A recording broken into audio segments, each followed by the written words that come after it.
Bonjour tout le monde et on continue toujours dans ce programme bien-être. Dans cet épisode, on va parler du pain, le plus simple des aliments et d'ailleurs le symbole de la vie. L'homme a toujours connu donc cet aliment et il y a même, il ne pouvait pas s'en passer, il a vécu avec. Quand on entend parler ce mot pain, on pense tout de suite à ce pain qu'on achète donc de la boulangerie ou je ne sais pas du supermarché ou n'importe où, mais ce n'est pas le pain, disons, ce n'est pas ça le pain, on va parler du vrai pain.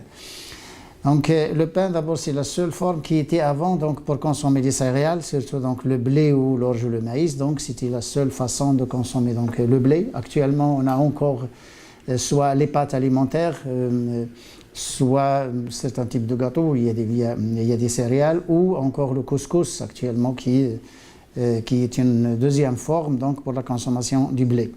Donc ce qui a été dit, on va le redire et on va reparler ces choses-là pour bien préciser donc, cette science qu'on a voulu utiliser comme ça, aveuglement ou disons aléatoirement, pour dire n'importe quoi, et à un certain moment, on trouve dans tous les documents, on a pas mal de publications scientifiques dans des journaux éminents, etc., dans des bouquins même, des sciences alimentaires, on trouve toujours que le fer des céréales n'est pas absorbable et que les céréales sont pauvres en minéraux et en protéines et qu'ils sont insuffisants donc pour la nutrition. Ça, bon, tout le monde connaît donc ce grand, disons, mensonge, etc.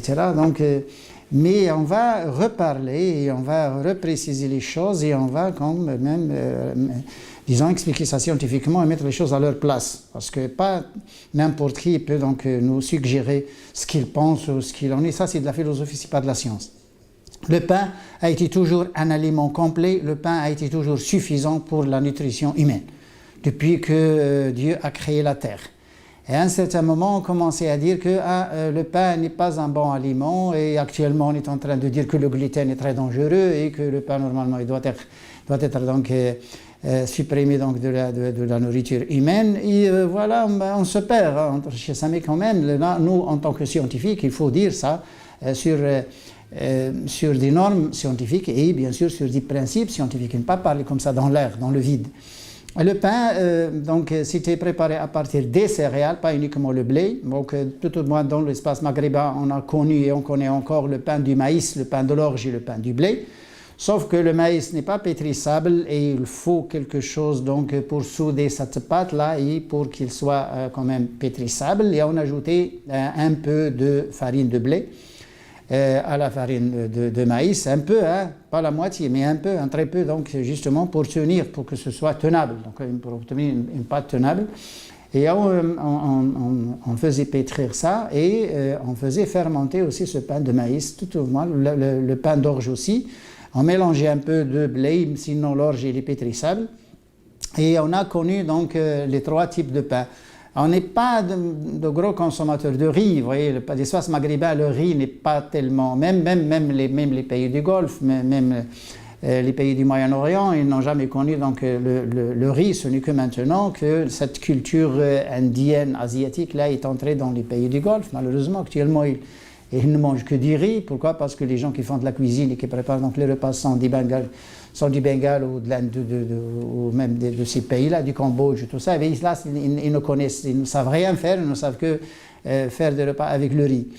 Et l'espace maghrébin, donc, on a connu ces trois céréales d'abord et on consommait les trois, on consommait un peu de riz, disons. Et puis on a connu aussi l'alpiste, et on avait cette alpiste aussi, c'est une très bonne céréale. Et on n'avait pas, à l'époque du colonialisme, on n'avait pas beaucoup de choses, sauf très peu de sarrasin. On avait du sarrasin dans les pays maghrébins et on avait un peu de quinoa, on n'a jamais connu ce quinoa. Mais il y avait trois types de maïs. On avait même le sorgho. Le sorgho était aussi consommé et faisait partie de la nutrition humaine aussi. Et on a commencé à dire que le pain n'est pas suffisant. Le pain est très suffisant. Mais quel pain? Bon, le pain, le vrai pain dont je parle, hein, c'est le pain fait à partir de la farine de blé ou de l'orge du maïs. Bon, la farine complète, sans tamisage, sans extraire donc, sans faire une extraction donc, du sang, sans rejeter le sang, surtout le sang de blé, parce qu'il y a beaucoup de sang dans le blé qui est dans l'orge ou dans le maïs, mais surtout le blé, on ne rejetait pas, on gardait le sang de blé, on le gardait, on faisait donc le pain avec du blé entier. Quand on fait certaines préparations comme le herbel et le berkoukch, c'était herbel berkoukch, c'était fait avec des graines de blé concassées, donc c'est le blé complet. Et quand on faisait donc du couscous, le couscous était fait exclusivement à partir de la semoule, donc du blé dur. Actuellement, il y a des sociétés, enfin, mais pas, il y a toutes les sociétés actuellement, ils font du couscous à partir du blé tendre. Le couscous actuellement qu'on consomme, c'est du blé tendre, bien sûr, parce qu'on peut le souder technologiquement, hein, moyennant des trucs comme ça, on peut avoir cette graine. Avant, les femmes ne pouvaient pas faire du couscous à partir donc de la farine du blé tendre, mais c'était exclusivement le blé dur. Et puis l'espace maghrébin, on ne connaissait pas les années 40, soit 50, 60 et même les années 60, on ne connaissait pas le blé tendre. On ne savait pas ce que c'est avec ce blé tendre qu'on appelle en arabe farina, on ne connaît pas. On n'avait que du blé dur et on avait, entre la Tunisie et l'Algérie et Maroc, ces trois pays, on avait quelques 65 variétés de blé autochtones qui étaient des blés, du vrai blé et le blé dur, bien sûr. Actuellement, on tourne avec 3 transgéniques. Et cette farine de blé était bien pétrie manuellement et était pétrie avec la levure, disons, traditionnelle, le levain, pas la levure, le levain traditionnel. Et ce levain traditionnel acide, bien sûr, il est composé de bactéries lactiques et de levure. Et la fermentation, la fermentation forte, c'était la fermentation lactique, pas la fermentation alcoolique. Et c'était un pain acide, un peu plus ou moins gonflé. C'est pas bien gonflé, c'était pas bien spongieux. C'était un pain quand même, il faut l'aimer, donc il faut aimer pour manger. C'était un pain acide et c'était un pain qui avait un goût très caractéristique, donc du vrai pain. Ce n'est pas le pain qu'on mange maintenant, c'est un pain fade qui n'a pas de goût. Donc on avait donc, ce ferment traditionnel, disons le vin traditionnel, ferment traditionnel, qu'on appelle en arabe khmira beldia. Et on utilisait ça, pourquoi? Parce qu'on fermentait donc les céréales par une fermentation lactique. Et on avait du probiotique et du prébiotique, les deux. Et probiotique, pourquoi? Parce que ces bactéries lactiques, c'est des centaines d'espèces qui participaient à la fermentation, pas uniquement 2, comme on le fait dans le yaourt. On a 2 bactéries lactiques, alors que le lait, normalement, c'est une centaine d'espèces. Et là, on est en train de dire que le progrès scientifique, la technologie, etc., etc., non. On s'éloigne de la nature et on ne sait pas faire de bonnes choses. Actuellement, on sait conserver la matière jusqu'au consommateur, mais on ne sait pas faire de bonnes choses. L'homme d'avant, il savait faire de bonnes choses. C'était les fermentations et c'était le séchage au soleil. Et actuellement, malheureusement, avec les techniques, etc., et avec trop de sciences et trop de lois mathématiques, etc., stérilisation, pasteurisation, conservation, etc., on perd la matière. On est en train de faire perdre donc la matière, donc son contenu et même son nom. Le pain, actuellement, tout le monde, quand on leur dit que le pain que vous mangez, ce n'est pas du pain, c'est de la paille ou je ne sais pas quoi, hein, mais vous ne mangez pas du pain. Et là, ils commencent à nous regarder. Et le pain, c'est quoi alors? Le pain, c'était la farine complète du blé ou de l'orge ou du maïs sous le mélange, fermenté avec ce levain traditionnel composé de bactéries lactiques et de levures. Les levures, ce n'était pas Saccharomyces cerevisiae, tout au moins ce que nous avons obtenu au laboratoire, donc, parce que nous avons analysé des échantillons donc, des 4 pays, Libye, Tunisie, Algérie et Maroc. Donc dans 4 pays, et c'est le même levain. C'est le même levain, c'est la même flore, la microflore. Et on avait les bactéries lactiques, d'abord c'est les lactobacillus et l'épidiococcus. Il n'y a pas de lactococcus bien sûr, et on a les leuconostocs, et ces leuconostocs, ça a donné une bonne texture donc, au pain. Pourquoi? Parce que les leuconostocs, ils produisent du dextrane, et c'est ce dextrane-là qui permet de coller et de souder en plus du gluten. Et on avait une bonne pâte d'ailleurs pour la fermentation, une bonne pâte donc boulangère. Donc on a les leuconostocs, et les leuconostocs c'est très important parce que certaines espèces de leuconostocs produisent la lysine, hein, c'est des bactériocines, et ces bactériocines-là, ils tuent les bacillus et tout ça parce qu'il peut y avoir une intoxication par les bacillus dans le pain. Et il n'y avait pas uniquement la lysine, il y avait autre chose, donc ils produisaient même des vitamines, le groupe des vitamines B. Et on a les leuconostocs, les pédiocoques, on a Pediococcus acidilactis, enfin le leuconostoc dextranicum et le leuconostoc mesenthyroides, donc c'est 2 au moins. Et puis on a d'autres leuconostocs, bien sûr, des espèces. Et puis on a les Pediococcus, donc Pediococcus acidilactis et Pediococcus pentosacieus. Et Pentosaccius, c'est une souche de pédiocoque la plus rare dans le monde. On en trouve moins donc, dans les pays très développés, parce que c'est une espèce qui est en train de disparaître, là, Pediococcus pentosaccius. Pourquoi? Parce qu'il fermente le pentose, les pentoses, pas uniquement le pentose. Et ces bactéries lactiques, à côté des lactobacillus, on a le brevis premier qui vient en premier lieu. On a Delbrueckii, d'ailleurs, c'est une sous-espèce, donc c'est une variété de Delbrueckii, Lactobacillus delbrueckii, avec ses variantes. Et Lactobacillus delbrueckii, c'est un hétérofermentaire, hein, sous-espèce brevis, c'est un hétérofermentaire, ils produisent de l'acide lactique et du CO2, donc ils aident un peu au gonflement de la pâte. Et à côté, on n'avait pas Saccharomyces, mais on avait Candida milleri, on avait Candida inusitatus et on avait Candida diastaticus. Donc 3 espèces de candidats qui participent à la fermentation, en plus donc de Saccharomyces cerevisiae. D'ailleurs, bon, la souche célèbre là, que Pasteur a isolée, donc des mots de fermentation et qu'il a utilisé dans le pain. Donc on a Saccharomyces candida, au moins 2, sinon on avait d'autres, on a d'autres levures. Hein. Et puis on a les bactéries lactiques, les 3 grands genres, donc Lactobacillus pediococcus, le conostoc. Et c'est un grand travail que l'homme ne sait pas faire, et c'est un grand travail qu'on ne sait pas faire actuellement technologiquement. On ne sait pas le faire, parce qu'on ne peut pas avoir un levain à bactéries lactiques pour le pain, on ne peut pas l'avoir. On a travaillé au laboratoire pendant 15 ans sur ces levains et on n'a pas pu confectionner un levain pur pour qu'on puisse le donner donc aux gens qui fassent du pain avec. Sauf la méthode traditionnelle, c'est-à-dire avoir ces bactéries lactiques dans un levain qu'on appelle le levain traditionnel, et il faut qu'il reste dans l'amidon, il faut qu'il reste dans la farine, et ce levain-là, on fermente et on laisse un morceau pour la fermentation donc, du lendemain, pour le pétrissage du lendemain. Donc les femmes d'ailleurs, ils gardaient un bon morceau, hein, ils gardaient un demi-kilo et même plus. Un bon morceau d'ailleurs pour qu'il y ait une bonne accélération de la fermentation, sinon ça dure 8 heures. Et les femmes ne peuvent pas attendre 8 heures dans la fermentation du pain pour qu'ils puissent quand même aller au four, aller faire cuire donc ce pain. Et regardez, le vrai pain, c'était le sang, et le sang, c'est la source des minéraux. Donc fer, magnésium, zinc, calcium, etc. Et même un peu de sélénium. Et c'est source des fibres, dont les phytoestrogènes, dont les lignanes, et c'est aussi source des vitamines, dont la B1 et la B3.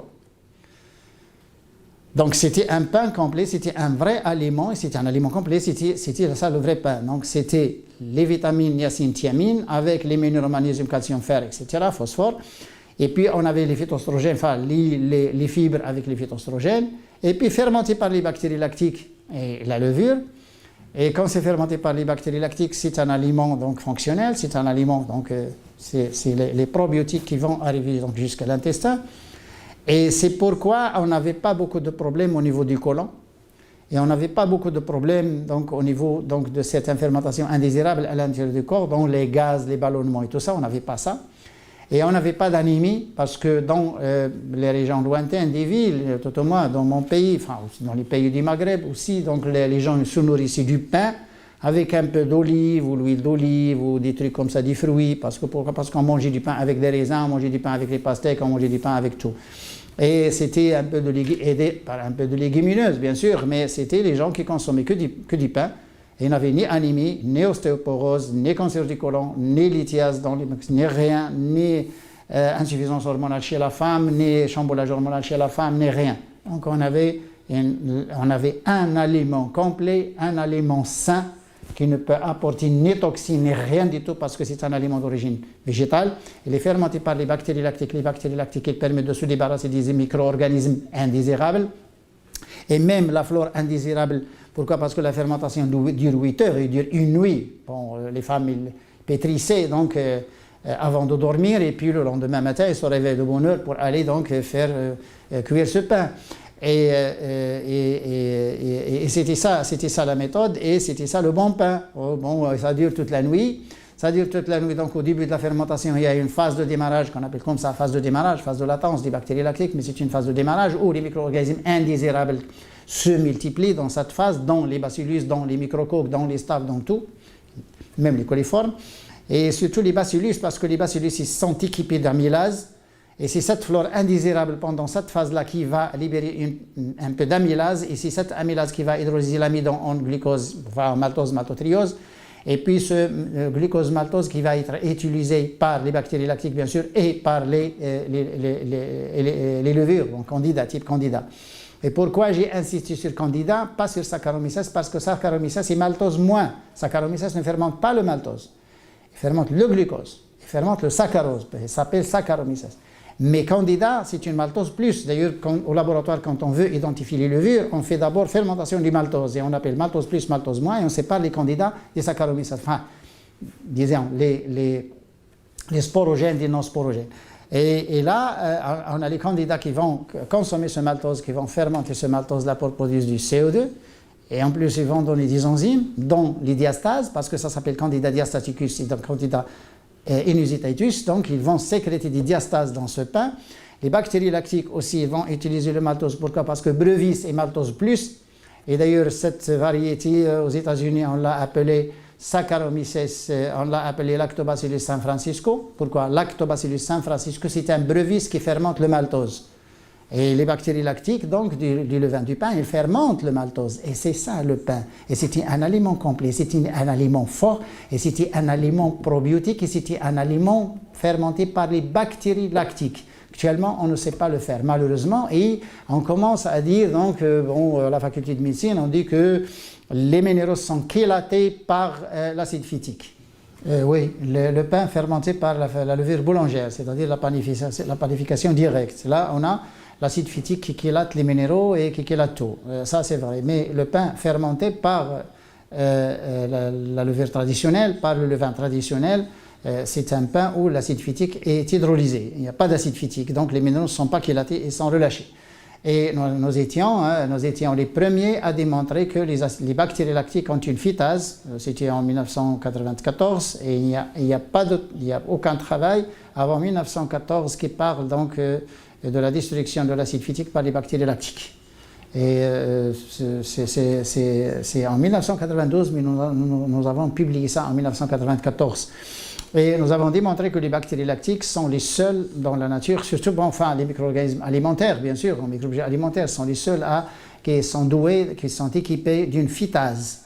Et cette phytase hydrolyse donc l'acide phytique, et l'acide phytique, c'est un IP6, c'est un inositol hexaphosphate, et inositol hexaphosphate, c'est une molécule qui a 12 double liaisons disponibles, 12 électrons disponibles, donc elle peut se lier à 6 atomes de fer ou 6 atomes de magnésium ou 6 atomes de zinc. Donc une molécule d'acide phytique qui a 6 atomes donc, de minéraux, donc ce n'est pas un chélatant très fort, donc il ne laisse pas les minéraux, c'est vrai, mais attention, quand il est hydrolysé, il suffit de cliver, il suffit de détruire une seule liaison, c'est-à-dire on obtient un IP5, une IP6, on coupe une seule liaison et puis la molécule est désactivée, elle lâche tout.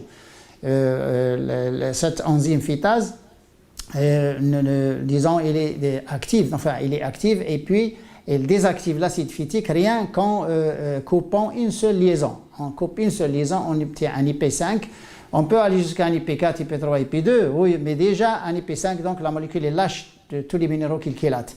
Et les bactéries lactiques, ils sont très forts, ils sont très actifs, ils sont très doués donc, de cette activité phytasique. Donc le levain traditionnel, ce n'est pas uniquement le sang, ce n'est pas uniquement la B3 et les minéraux, enfin, ce n'est pas uniquement cette fermentation par les probiotiques, l'acide lactique et certaines choses qui sont produites par les bactéries lactiques, mais c'est aussi cette force d'hydrolyse de l'acide phytique pour relâcher les minéraux.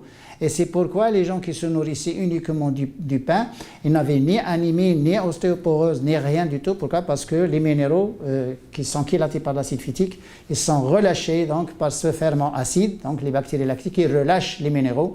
Et ce phénomène, nous l'avons déjà démontré, nous l'avons démontré il y a bien 15 ans, 16 ans maintenant, que nous avons même plus, que nous avons démontré donc ce phénomène que les bactéries lactiques d'ailleurs hydrolysent donc cet acide phytique et le pain devient un aliment complet, donc sans contestation, sans rien du tout. Les minéraux sont là, ils ne sont pas chélatés, les vitamines sont là, la B3 surtout, et on a les phytoestrogènes et les fibres, et on a tous les minéraux, et on a un 10 à 12% de protéines. On avait une variété de blé qui allait jusqu'à 15% de protéines. Un blé dur. Et cette quantité de protéines est une quantité suffisante pour le corps. Donc, qu'on ne vient pas nous dire que les céréales ne sont pas suffisant donc du point de vue protéines, mais attention, le monde a vécu sur les céréales et depuis la création de la Terre jusqu'à maintenant, on a vécu sur les céréales, on ne vivait pas sur les viandes. On a vécu sur les céréales et on a bien vécu et on n'avait pas de maladie. Maintenant, on veut modifier, disons, ce style de vie, donc comme ça par la science, et on est en train d'utiliser donc cette arme à double tranche. Là, on l'utilise malheureusement, pas dans le bon sens, mais dans le mauvais sens, pour dire aux gens qu'il faut consommer les aliments modernes et les aliments industrialisés, mais les aliments industrialisés, c'est plein de conservateurs, ils sont stérilisés, les enzymes sont désactivées, il n'y a pas de fermentation, ni prébiotiques, ni rien du tout. Bon, ça c'est des aliments qui sont inertes. C'est des choses qui sont inertes, donc ils ne donnent pas grand-chose au corps. Les protéines sont là parce qu'ils sont stables à la chaleur, puis les sucres par exemple, ils sont stables à la chaleur, tout, mais le reste, il n'y en a pas, parce que le régime actuellement, il manque d'enzymes, il manque de phytoestrogènes, il manque d'antioxydants et il manque surtout de molécules sensibles, donc qui sont détruites par la stérilisation et par la cuisson forte, ici la friture en tout cas. Et ce pain-là, il y a des gens qui ils pensent que c'est un aliment de rien du tout. Ce n'est pas un aliment de rien du tout, c'est un aliment compliqué, c'est un aliment complet et c'est un aliment quand même qui mérite d'en parler. Et on peut vivre avec du pain quand il est bien fait. Et on peut vivre même sans maladie et sans ballonnement, sans gaz, sans rien du tout. Et même la microflore, microbiote, enfin, même la microflore, on est donc du côlon, c'est-à-dire les bactéries amies, enfin les micro-organismes amis, ou ce qu'on appelle les micro-organismes utiles, donc ils ne peuvent pas avoir ce chamboulage ou, disons, cette destruction par les antibiotiques et les additifs alimentaires. Et puis on a actuellement un déséquilibre dans la flore au niveau du côlon, on a plus de levure que de bactéries lactiques, que de probiotiques malheureusement, et c'est pourquoi on est amené actuellement à recorriger, à revoir qu'est-ce qui se passe. Tout se passe au niveau du côlon. Quand on n'a pas de microbiote sain, quand on n'a pas de bactéries lactiques, quand on n'a pas de probiotiques, on peut avoir toutes les maladies. Il n'y a pas d'échange au niveau du côlon, il y a un côlon, disons, poreux et un côlon qui laisse perdre beaucoup de choses. Et malheureusement, on a même des toxines et des trucs comme ça qui s'accumulent dans ce côlon, et c'est pourquoi il y a toujours des inflammations disons, au niveau du côlon et au niveau de la région colorectale. On peut aller jusqu'à un cancer colorectal, et disons, c'est ça qui explique un peu d'où devient ce mal au niveau du côlon. Donc voilà, toujours dans bien-être. Un autre épisode, Inch'Allah. Salam alaikum.